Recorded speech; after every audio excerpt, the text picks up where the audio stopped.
എല്ലാവർക്കും നമസ്കാരം. പുതിയൊരു വീഡിയോയിലേക്ക് സ്വാഗതം. ഇന്ന് നമ്മൾ അരിയുണ്ട എങ്ങനെയാണ് ഉണ്ടാക്കുന്നതെന്നാണ് ഈ വീഡിയോയിൽ കാണിക്കുന്നത്. വളരെ രുചികരമായ അരിയുണ്ട ഉണ്ടാക്കാൻ വേണ്ടി എന്തൊക്കെ സാധനങ്ങളാണ് വേണ്ടതെന്ന് നോക്കാം. ഞാനിവിടെ മട്ടേരിയാണ് 1.5 കപ്പ് എടുത്തിട്ടുണ്ട്.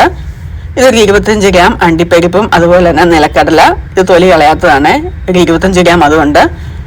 പിന്നെ ഒരു 4 കഷ്ണം വെല്ലമാണ്, അതൊന്ന് പൊടിച്ച് വെച്ചിരിക്കുന്നതാണ്. പിന്നെ ഒരു മുറി തേങ്ങ, ഒരു 5-6 ഏലക്ക പൊടിച്ചതും, പിന്നെ ഒരു 1/4 ടീസ്പൂൺ ഉപ്പും. ഇത്രയാണ് നമുക്ക് വേണ്ടത്. ഇനി അരി നന്നായിട്ടൊന്ന് കഴുകി എടുത്തുകൊണ്ട് വരാം. 2-3 വട്ടം അരി നന്നായിട്ടൊന്ന് കഴുകി ക്ലീൻ ചെയ്തിട്ടുണ്ട്. ഇനിയും ചൂടായ ഒരു പാനിലേക്ക് ഇട്ടിട്ട് നമുക്കിത് നന്നായിട്ടൊന്ന് വറുത്തെടുക്കണം. ലോ ടു മീഡിയം ഫ്ലെയിമിൽ വെച്ചിട്ട് വേണം വറുക്കാനേ. ഒത്തിരി തീ കൂടി പോകരുത്, കരിഞ്ഞു പോകും. കുറച്ച് സമയം ഇട്ട് നമുക്ക് ഇതുപോലെ ഒന്ന് വറുത്തെടുക്കാം. ഇതുപോലെ കളർ ചേഞ്ചൊക്കെ ആയി വരുന്ന സമയത്ത് നോക്കി നമുക്കിതൊന്ന് ഓഫ് ചെയ്ത് തണുക്കാൻ വേണ്ടി മാറ്റി വെക്കാം. ഇപ്പം ഇത് നമുക്ക് തണുക്കാൻ വേണ്ടി ഒരു പാത്രത്തിലേക്ക് മാറ്റി വെക്കാം. ഇനി ആ പാനിലേക്ക് നമുക്ക് ഈ അണ്ടി പരിപ്പിട്ടിട്ട് ഒന്ന് ചെറുതായിട്ടൊന്ന് റോസ്റ്റ് ചെയ്തെടുക്കണം.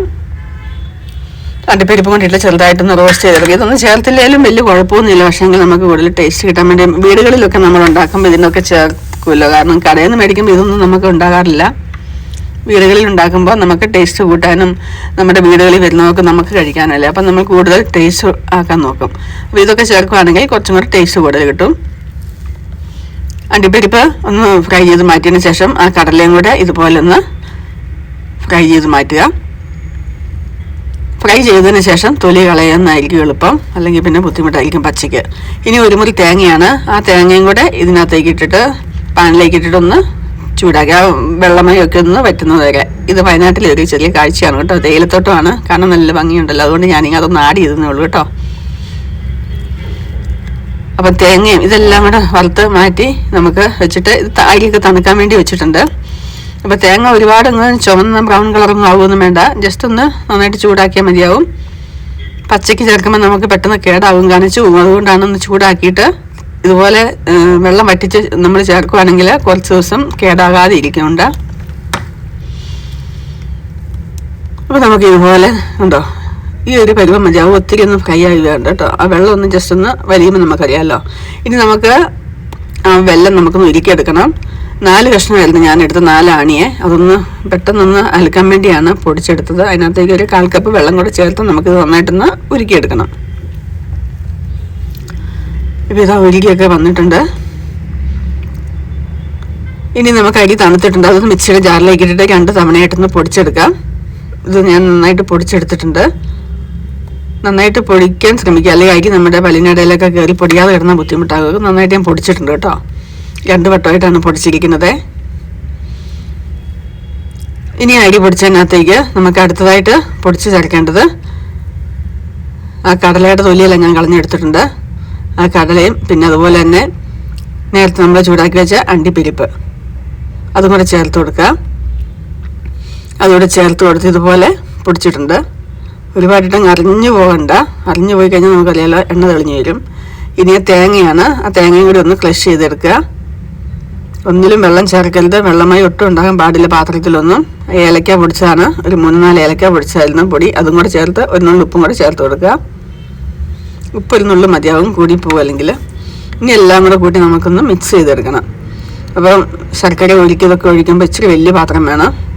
അത് നമുക്കൊരു വേറൊരു പാത്രത്തിലേക്ക് നമുക്കിതൊന്ന് മാറ്റിക്കൊടുക്കാം.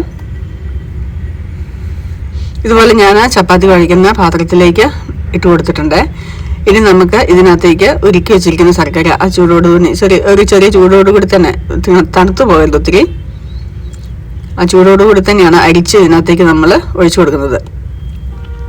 അത് കറക്റ്റായിരുന്നു. ഇതിനകത്ത് 4 ശർക്കര വെള്ളം ഉരുക്കിയത്, ആ വെള്ളം ശർക്കരയുടെ മധുരം എല്ലാം കറക്റ്റായിരുന്നു കേട്ടോ.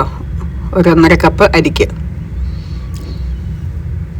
അത് നമ്മൾ കുറേശ്ശെ ഒറ്റയടിക്ക് ഒഴിക്കാതെ കുറേശ്ശെ ഒഴിച്ച് നോക്കുക.